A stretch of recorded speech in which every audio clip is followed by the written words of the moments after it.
Howdy.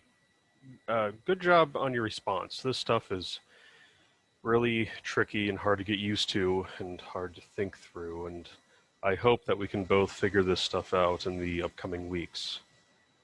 I thought that your analysis about big banks for a security interest of $200,000 being attached and perfected before Kashka became a lien creditor is correct. Big Bank did file an effective financing statement with the correct names in the correct location and with authorization from the debtor being Billy Zane.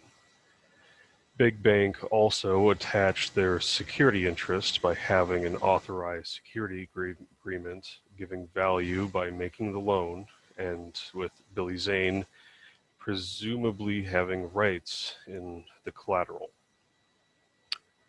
The future advance part of this hypothet is more difficult to work through.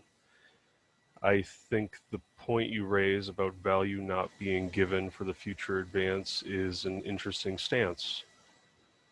When it comes down to future advances, as long as the original secured interest was validly attached, perfected, and has a future advance clause, almost any future advances a secured party gives to the debtor will be automatically perfected, since we are dealing with the same collateral and perfection has already been achieved by filing for the same collateral when the original loan was given out.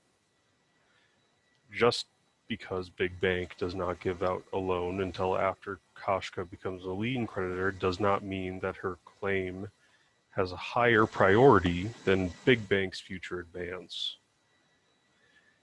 You also mentioned that because Big Bank does not give value, then they cannot have rights in the collateral. Respectfully, I think you may have been a little confused there, and maybe you said that completely on accident. But the only party who needs rights in the collateral is the debtor for attachment to be impacted at all. Again, maybe you meant the loan was not made, so value was not given, but I just want to make sure to try and help clear up any confusion. Otherwise, good job. This stuff is difficult and unlike any classwork I've ever done. Maybe there is more of an equitable solution here that I'm not seeing, but in reality, I don't think a bank like Big Bank would just give up any ground that they have to a lien creditor, even in this situation.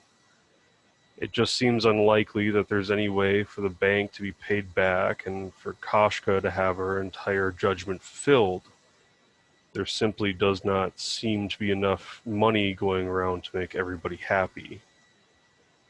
Maybe, like I had said in my previous answer, Big Bank could find other collateral other than just the equipment to dispose of and get money that way. But it seems unlikely. Billy Zane has declared bankruptcy, and who knows, and the bank's only going to be able to get their hands on so much of the collateral before it all goes away. But otherwise, again, good work, and keep it up.